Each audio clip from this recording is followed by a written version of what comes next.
Hi everyone, really lovely to see you all again and say hello to everybody. So today we've got a really special show, and just for a change, it's not all about me. So our very special guest who will be joining us in a moment is Stephanie Phair, who is chair of BFC, which is the British Fashion Council. And that's just one of the very many hats that she wears, but I will let her tell you a little bit more about herself, and we're going to be talking fashion and how the pandemic has affected the industry, and really, how we as brands are going to prepare ourselves to go forward as the industry changes. Is Stephanie there yet? I'm not entirely sure. Hi, Stephanie. No, the screen's going to come up in a minute, people. Connecting. Hi, Stephanie. Hello. How are you? Hi. My very first Instagram live. Can you believe Oh, it? wow. Instagram Live Virgin. How does it feel so far? Well, I didn't know where to request. I'm like, here I am. Hi. Oh, well, we're going to make it really smooth and gorgeous for you. Oh, well, listen, our chat was so nice on the phone. So, this is so like nice. a chat, except not on the phone, live, and with people listening in. Yeah, exactly. But we have to just forget about that and just pretend it's just you and me. Easy. You're in your store? I am in my store. So plant pot behind. This is like my usual position on normally it's a Thursday actually, so it's kind of quite nice doing a different day. Oh, okay. But I wanted to just really, I've sort of said who you are in, a really quick synopsis, but I really want you to tell us, what does your job involve, what you do, and I know you wear lots and lots of different hats. And in fact, when I was talking to you and when I was reading about you, I literally had I'm just going to get my coat moment because I felt really inadequate by comparison. Oh, please. No, I've just collected a few jobs along the way, but yeah, no, happy to. So currently, I do wear two main hats. I'm Chief Customer Officer at Farfetch, which is the marketplace and destination for fashion. We connect hundreds of boutiques around the world to a global audience, and my role there is to really bring all of the customer touch points together end to end. So marketing, brand, private client, our in-store, store of the future technology, our consumer tech products. So that's been, in some ways a dream job because it carries on from what I did at the Outnet, launching a business. And then my other role is as chair of the British Fashion Council, which I took on about a year and a half, 2 years ago. And that's also just an amazing privilege to be able to think about the big issues of our day and what it means for our industry, and not just what it means to grow our industry, but how can we do it for good? And that's something that's really top of mind right now, and that you and I talked a little bit about on the phone. So those are my two main roles. I'm on the board of Moncler, which is the Italian. It just keeps coming, Stephanie. This is what I mean. I felt really inadequate. Collect a few. We're all busy. I don't know. We all somehow manage to fit it in. Yeah, we do. One of the questions I wanted to ask you is, how do you think, or what effect do you think the pandemic has had on the fashion industry? Yikes. I know it's a big question. Yeah, big question. Look, I think it's been a massive shock for everyone, fashion or not fashion. I think, no one would have ever thought in their lifetime they'd live something like this. And I think, think about it first as a kind of health and humanitarian crisis, and understanding just, think about those early days, at least in the UK, that sense of fear and, how dangerous is it? Who will it affect? And I think that has now led on to kind of a reckoning in terms of what does this mean for the industry I work in, and what does it mean for the economy, and what does it mean for people's jobs? And I think when you think about the fashion industry, it's been hit very hard because in many ways the fashion industry has operated in similar ways for a very, very long time. It's an industry that's primarily retail, so bricks and mortar, which, you know, for the period of the pandemic has gone out. Yeah. It's an industry of human connection and storytelling, quite hard to do when you're, you know, distance, but we're all getting better at it. And then the business models, we talked about it, quite a lot of wholesale, what happens with the supply chain there. And then if you think about it at a really top line level, the fashion industry is also an industry similar maybe to, you know, some other industries, which is it's not a necessity industry. It's a desire industry. So people are rethinking, how do I think about, you know, that, you know, call it £500 jacket, that £1,000 dress, if it's, you know, a luxury brand, at a time when I'm at home. You know, what's the place for fashion? And I think that's something that we need to talk about in the context of what does the future look like, and how can the fashion industry really position itself in the future in a way that's actually positive for the planet, for people, for the environment, etc. So lots to think about, but I think I'm optimistic that we can really think about resetting. Yeah, I mean, I think as we discussed, I think it is really crucial that we have a reset. And in terms of what you were talking about with price point, I think it's just taking people back to the way that they used to shop. So you buy a quality piece. Yes. Instead of buying volume. And also, you know, maybe a little bit of that kind of delayed gratification, which we seem to have just lost nowadays. Where it used to be you'd save for your birthday or you'd get something special for Christmas. And now it's like, I want it, I can have it in 90 minutes and it'll be in my house. And it'll be in my house. And I think people will want both. And actually, Lisou, I warned you about the Lisou, Rini, brand. Okay, it happens all the time. Does it really? Yeah. I definitely wanted to ask you about it, because you said that thinking post-COVID, you actually want to make your brand more of a sort of personal connection, more appointment only. And I think that is actually a direction that people are going in, where that human connection and that storytelling and the background, there's more meaning to the clothes. It's got to have a meaning. It's not just about the clothes. No, absolutely and not. do that through, you know, either you personally, if you're able to take the appointment, or your teams. But, you know, I'd love to hear about that as well, how you're thinking about it for your brand. Well, I think for us, I mean, you know, it's much easier to adapt to change when you're a smaller brand. So I think for us, it's literally been such a huge learning curve, and just thinking, okay, there's a pandemic, you know, obviously we still have a business to run. And I think rather than seeing it as a problem, it just got much better when I looked at it as a challenge. Yes. And just thought, okay, this is what it is. What can I do? Good attitude. That works around it. So literally just trying, you know, coming up with ideas, lots and lots of brainstorming with the team. And that's how I got made to do this. Really? This was not within my comfort zone at all. But it was just... you and me both then, really, because I'm not, I mean, my Instagram's still private. Yeah, well, you know, mine is just my work Instagram. I don't even have a private one. So, yeah, I think for the smaller brands, it's probably easier to turn direction quicker, obviously. Wonderful. Yeah, for sure. Yeah. But I think that as a smaller brand, then you also face a lot of other difficulties, because obviously you want to keep it going. It's my absolute passion. I want it to work.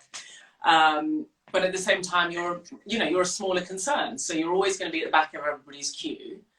And, you know, there is still this kind of passion that the consumer has for a label.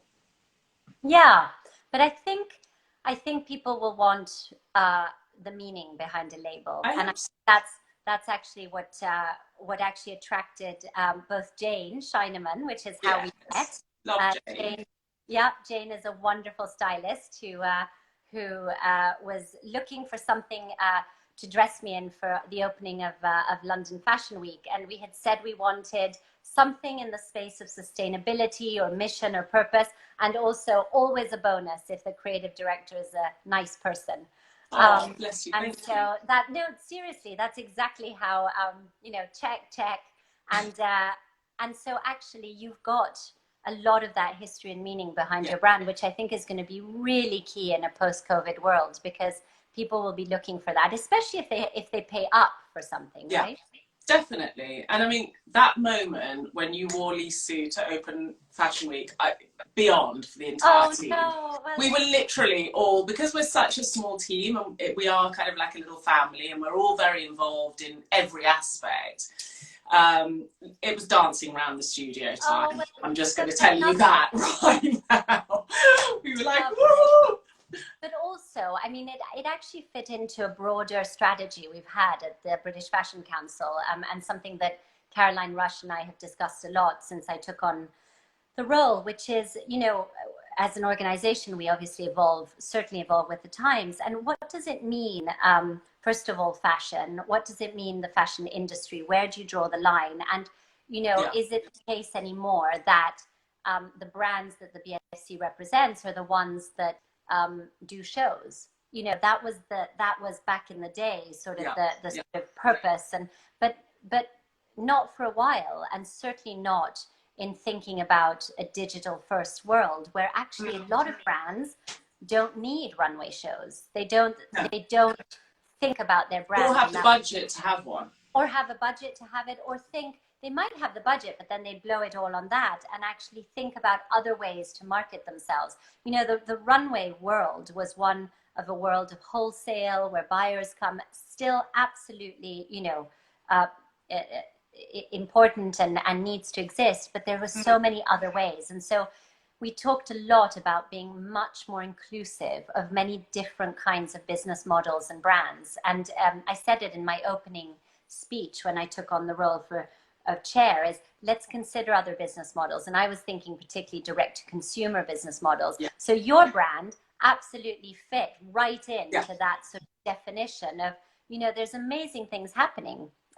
You know, I don't know if you know the women from Rixo who have built I do. Well, I don't know them personally, but I know the brand. Oh, you've got to meet them, because I think you'd have lots to share. But so it just means we can be a much more inclusive British Fashion Council with many different business models, and it makes just for a richer organization. And then in terms of, you know, obviously the most obvious thing that I have to bring up is that, you know, in the situation that we currently find ourselves with Black Lives Matter, and I mean, when I say that, I don't mean it's a new thing. Obviously it's existed for a long time. What are the plans? You know, have the BFC got plans to do anything to help young Black designers, and not just designers, makeup artists, and, you know, anybody who wants to be in the industry? Yeah, because you want people in front of the camera and behind the camera, and you want people also at the decision-making forums and at the table. Yeah, so it's wholesale. Yes, the short answer is yes.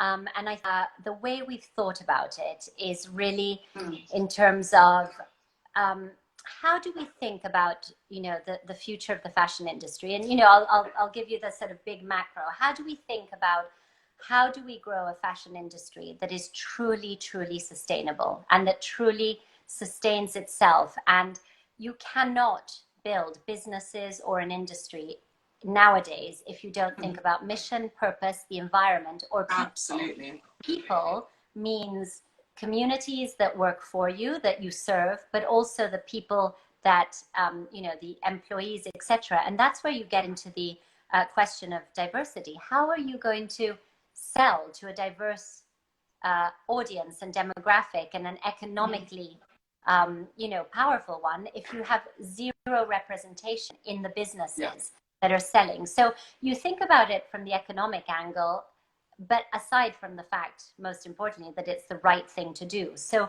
we're really thinking about it, and this has been quite a few years in the making. This is not new, but the Institute of Positive Fashion is really this sort of platform for really thinking about these big topics and how we can push the industry. because, you know, we don't own any particular brand. We're there as a champion and as a convening. Yeah. But how do we provide the resources, the platform, the convening power so that all of the brands that we work with and all of the stakeholders we work with can learn and take from all of these best practices, ethical, sustainable, diversity, inclusion. And so to and answer maybe very kind of more specifically mentorship about Black Lives Matter, we are starting internally at the BFC, looking at our shareholder board, looking at our executive board, you know, starting afresh on all of our recruitment policies to make sure that we absolutely think about the best possible ways to open up our pipeline of talent. Then hopefully, if we can lead by example, we can help that happen at the brands that we, you know, represent. So, you know, we really believe it's not just editorial or on the catwalk, but it's the people who work in the industry as well that tell the narratives. Absolutely. I mean, I think it is a really interesting time. I mean, I'm a big advocate of mentorship. I just think sometimes if you're on the outside trying to get in, whatever your ethnicity is, then you need people to speak to. You need somebody who you can go to and say, how did it begin for you? Where do you source your fabric? How do you get into, you know, designing your own prints? And I think just maybe for the whole industry to be a little more open and inclusive, because when you're beginning, it's really difficult to get any information. The fashion industry has been tough, notoriously tough. And people ask me all the time, how did you get into fashion? And, you know, everyone has a bit of a sort of, I stumbled into it, but there's no sort of formal program. And we've been good at mentorship, business mentorship, business support mentorship, etc. But I think we could absolutely add a layer of mentorship that also brings in, you know, diversity of thought and diverse ethnicities, etc. To add that extra intersection to where people need the most and where people. So, you know, there are elements in place, and I give Caroline Rush and the team huge credit for having done, you know, a lot even before it was as much of a topic as it is now, because it's not a new topic. But there's clearly so much more to do fundamentally. Yeah, I think so. And I think when you come to, you know, looking at ethnic minorities or looking at different ethnicities, should I say, there are so many layers of things that you have to get through. And I think very often, I mean, we do this initiative, schools competition, and it's for all the state schools in Kensington and Chelsea at the moment. In fact, this year's the first year we've added Hammersmith and Fulham. So the plan is really to add a new borough every year. You know, the dream is the whole of the UK and beyond. Oh my God. We ask primary and secondary school children to design. They can design anything they want. Sometimes we give them a theme, but generally they can draw anything they want or design a print. And then the winning one, obviously they get prizes and so on, but the winning prints then, I think last year we did silk scarves and this year we're doing tote bags. So they actually get to see the entire thing from their drawing to it completely. And what it has been really interesting about doing that is that obviously, you know, with a lot of schools, you know, state schools, people aren't exposed to fashion or in terms of careers, fashion and being an artist or being a musician or whatever it might be, whatever creative industry it might be. And then the sort of second layer to that is when you're looking at a lot of students, especially a lot of Black students, the only careers, and I don't say this as a criticism at all because my parents are included in this, that they understand, or sort of that generation understands, is become a doctor, become an accountant, become a lawyer. Because of course your parents don't want you to do a job that has no guarantees or they don't really understand. So what we found is that going to these schools, and trust me, I went to a lot of schools because I went to every single one, the kids had so many questions, even the primary school kids. They were like, I didn't know I could do this. I didn't know I was good at this. And I had so many parents coming to the shop afterwards and saying, well, this is just a hobby. This is not a real thing that they're going to do. No, you've got to educate the parents too. Rini, this is amazing. You do, because when we spoke on the phone, you talked about the grants that you were giving in Tanzania. But this is a whole other program that you're doing with Lisou in London, which is amazing. And I'm so glad you're talking about it. It actually, your findings actually reflect a lot of what we've found at the BFC with the Saturday clubs. So the BFC organizes and helps coordinate what's called the Saturday clubs, which is for 11 and 13-year-olds. It's sponsored by colleges, the art colleges, and it allows exactly those kids from state school to come and discover that there are other jobs in fashion than being a model or a designer, but actually, you know, a printmaker, a seamstress, you know, merchandising, marketing, etc. But as you said, the parents need to be educated often, as well as kids. But the key thing, sorry, I've lost you for a second. Oh, you keep coming in and out. Sorry, my love. I hear you and then I don't hear you. Is that my end or? No. Still lost you, Stephanie. Oh, no, you're back again. Oh, no, she keeps disappearing. Just buffering. Buffering people. Sorry, I lost you for a while there.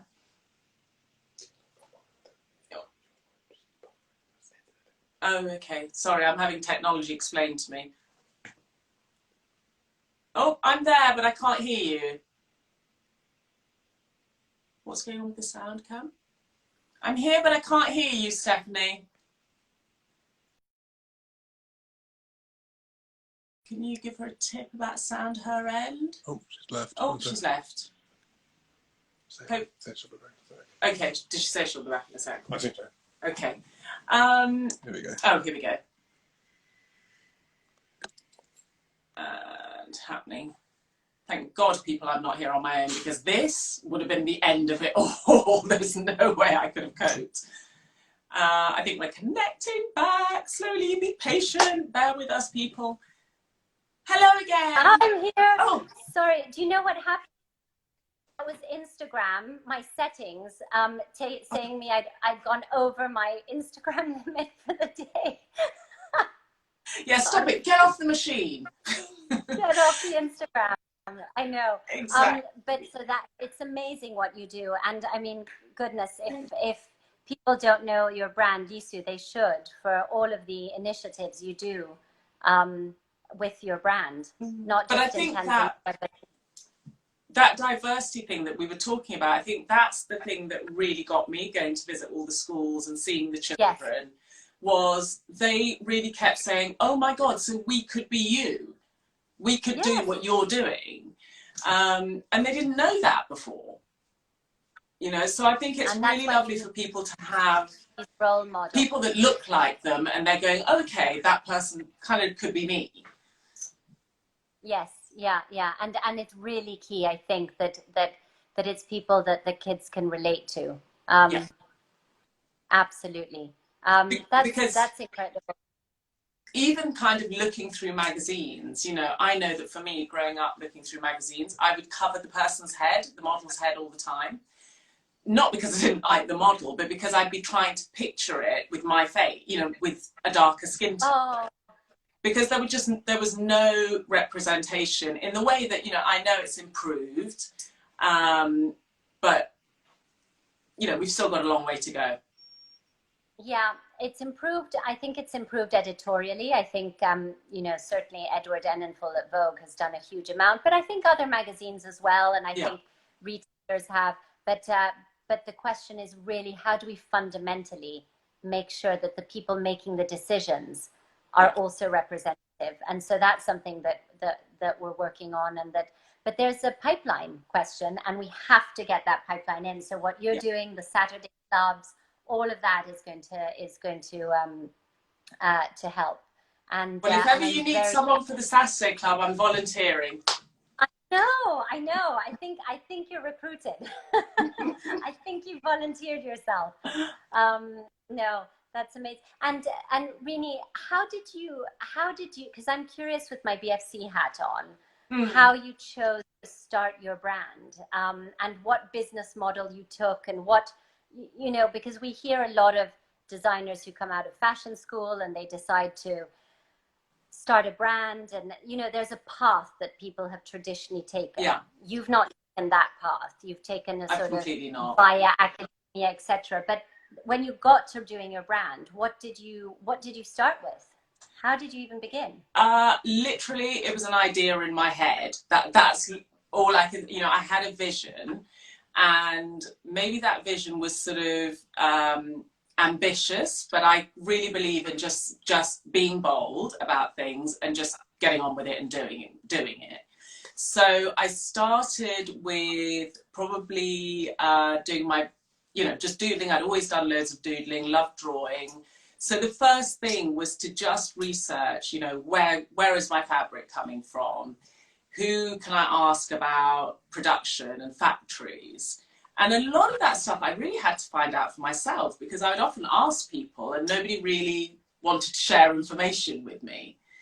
Really that has to stop as well. Like if you know something, it doesn't harm you to share it with somebody else, because what they do is going to be very different to what I do. So it was has always been a little closed, yeah. So for the first year, it really was not even a company. It was me researching, me finding out how feasible the whole thing would be. And then in terms of the business side, where I was really, really lucky, is that my husband then stepped in and said, look, the main thing you need to do is design. Otherwise we have no product. And you're spending more time doing the business than you are actually spending designing. So he came on board as my CEO, which has been, actually the biggest gift that he could have given me, because somebody has my back. I don't have to overthink or over worry the business side, because he's an entrepreneur himself. He's always had his own businesses. So I'm literally just like, you figure that out. Yeah. But I think what you point out is something that we've been pushing a lot at the BFC, which is that, somehow people think fashion brands are just the creativity and the rest happens. It's a business. It's a business. It's being an entrepreneur. And, you would never dream as a tech entrepreneur to sort of kick off your business and say, oh, well, the tech will happen. No, you hire an expert, or you find a partner who would do it. And we push this a lot, which is to say to designers, you've got to know your strengths, know what you don't know, and then partner with business expertise. So, and yet it's some sort of inefficiency in the model, because on the other hand, I hear so many, consultants, ex-investment bankers who are like, I'm dying to get into fashion. I can do a spreadsheet. I can do a P&L. Put me in touch. So there needs to be that connection between the two, because what we cannot have is this idea that creativity and commerce are mutually exclusive. They have to be linked. They have to be linked, otherwise you have no business. I mean, it's a vanity project then. Correct. But for a very long time, I think there's been this sort of emphasis on the creativity and the innovation, but it's not a sustainable business. They've got to be linked together. Yeah. If you want a business, if you want a creative project, or you want patrons, or that's a different matter. But know what kind of business. So I think, it was your husband, but I'm sure had it not been your husband, you would have found someone else, because you understood divide and conquer. You'll do the creative and someone else. And that's something, as obvious as it sounds, that we really, really see so often with designers starting their business. Yeah. I mean, I think the other thing is that you do have to just keep knocking on doors. And it doesn't matter how many times people reject you, you've got to 100% believe that you can do it. And I was really, really fortunate kind of quite early on, in that one of the people who gave me a massive break in terms of just letting me get in the room and talk at him was Philip Bodenham of Spring Global. And wonderful. I know he was amazing. Yeah. I mean, I literally was so lucky. I was cold calling everyone and hardly getting it through to anyone. And he was just brilliant at kind of going, yeah, come into the office, I'll see you, we'll chat, and let's see. And, we've been working together ever since. So you're right. I mean, I think as well, when there are gaps or areas you're not sure of, it is just bringing on the right people and being listening, just listening. You know. And having that perseverance and grit. What do you feel has been your biggest success, Rini? What have you felt was a massive mountain to climb that you got to the top and went over the other side? I think one of the biggest things has been my capacity for learning. I mean, when I look back a couple of years and I think from then to now how much I've learned, sometimes I just kind of think, whoa, okay, the brain's still tick-tocking in there. and also, you know, I didn't realize how hard it would be. I knew I'd have to work hard, but not for the faint of heart. No. I mean, when I hear people say I want a brand and I only want to work Monday to Friday, I'm like, yeah, don't do it. Do something else. But yeah, I think that has probably just being here and having achieved my dream of having my own labels, seeing people wearing my clothes. Yeah, I mean, that's been incredible. Being able to also, as a brand, help other people, whether it's charitable initiatives here or in Africa or wherever, because I do think that what you were saying is so right. You know, it's not enough just to be a brand. You've got to have, you know, a different message that you're trying to put across. It's not just about the clothes. It's about trying to do good things. So whether it's, you know, I know when the pandemic sort of kicked off, we thought, right, we'll do a little initiative to raise money for the nurses. So I just think you have to have social responsibility, whatever business you're in. And it's not just about... And I think it's happening. Yeah, more and more it's happening in all industries. But I think fashion has not only the responsibility to do it because it's an industry of desire. And so, you know, in practice, none of us need any of it, right? Let's be clear. But also it has a responsibility to do it because there's no industry that can tell a story as well as the fashion industry and that can really sort of create that that sort of engagement and storytelling around a mission, a purpose, a charitable initiative. And so we should put all of those strengths for good. Oh, totally. And I think that also, you know, as much as we don't need fashion per se, as you say, I kind of in a way think that we do, because I think so much of life is quite bleak. And I think that you need this fantasy and the joy of just colour. And if it just makes you feel great, then yes, invest in something. No, you're right. Support a small brand, you know. And I think that's the other thing, that I think that independent brands need so much more support than we currently get, because it really is difficult. It's difficult financially. It's difficult, you know. To stand out. Have you been so this chic through the entire of lockdown? Well, I'd like to say, or Sundays are usually my real slob days, but generally speaking, I found through lockdown that getting dressed really helps. So I'm always just like, and because I've worked sort of all the way through, I just feel better if I get up, get dressed. Putting a pair of shoes on is my key thing.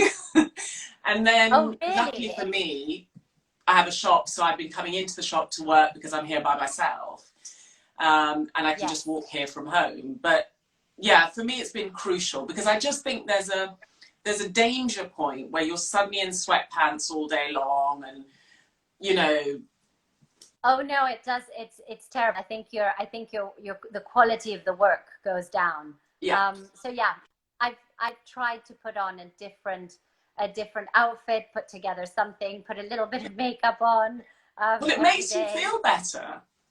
Yeah. You know, it just makes you feel that little bit better. I mean, obviously desperate for all the kind of eyebrow people and nail people and I just want that to open like tomorrow. The services, I know, and there's because frankly, I'm in need. Yeah, we all need a bit of that, for sure.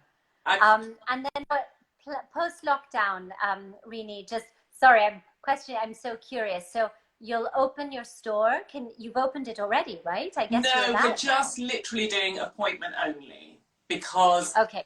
you know, with the whole thing, that makes it much easier. Then people can kind of come in, hand sign it, and then they just deal with me. And we're very lucky that we have a little balcony so we can open the doors, make sure everything's ventilated. Yeah, and that's kind of been working quite well. But I've also do personal appointments, which actually started with lockdowns, where I've been going to people's house. You know, people make an appointment, I come to your house, I bring a load of clothes with me. Basically, I'm just like Del Boy. I just have my cars full of clothes.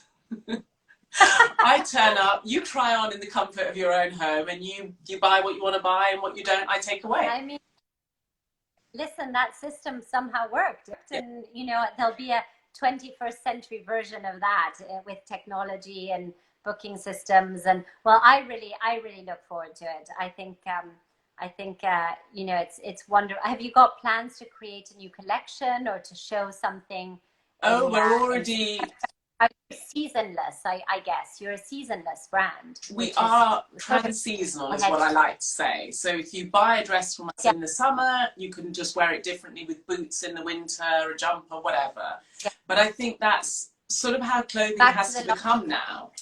Because the longevity, the quality. Yeah, because it's different weather everywhere, right, across the world. And we've become a smaller world because people can shop online from wherever. So we have customers in Australia, in Hong Kong, in Canada. At any particular time, all those territories have different weather. So I think you have to think in a more trans-seasonal way.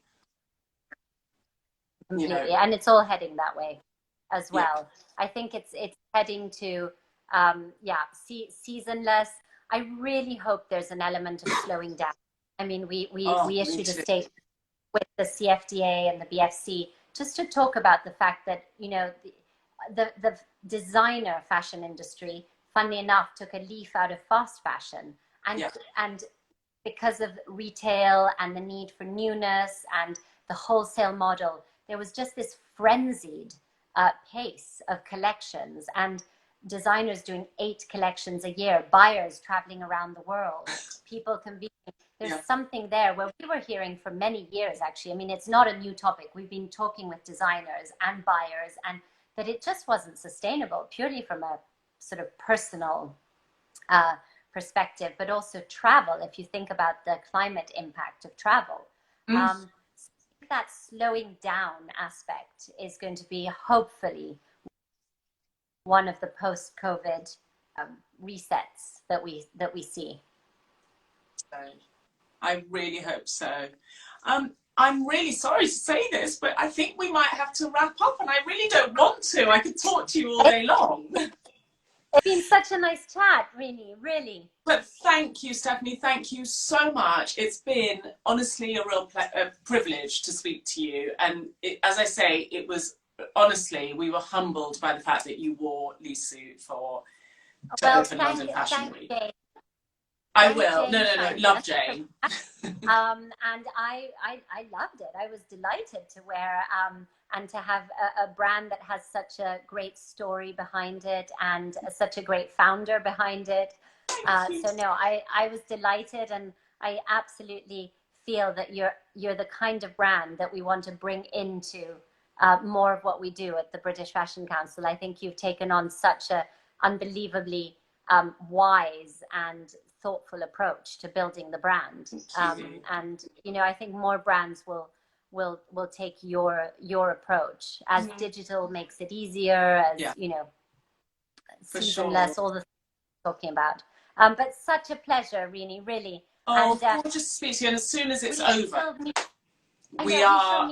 Yes, we're having lunch or drinks or whatever. We're gonna, you know, get together and keep the conversation going. Exactly. I'd love to. So nice. Such a lovely afternoon chat. Bye, Rini. Bye. Lovely to chat to you. Bye. There. She's got, done. I don't know. You might have to click something. Oh, yes. She did click something. I don't even know what that something would be, but something was clicked. So, I mean, how fabulous was she? Just such a kind of interesting, informative, intelligent human being. And as I say, you know, you listen to her speak and you hear all the things that she's done. And honestly, I feel like I've spent my life being lazy, and there's clearly a lot more that I could have been doing. I just want to, I hope you enjoyed that session with Stephanie. I hope that, you know, for people in passion, that gave you some information. For people not in passion, hopefully that will have given you more understanding of, you know, a little sneak peek behind the curtains of the fashion industry. So I only have one thing left to tell you, which is that we will not be here on Thursday at 1. We will be on Sheer Luxe at, I think it's around 10:30 in the morning they do their show. So please join us, watch. We're going to be talking fashion, talking style, and there might even be a little sneak preview of something from our next collection, which drops around about September. So see you all very, very soon, and have a wonderful week.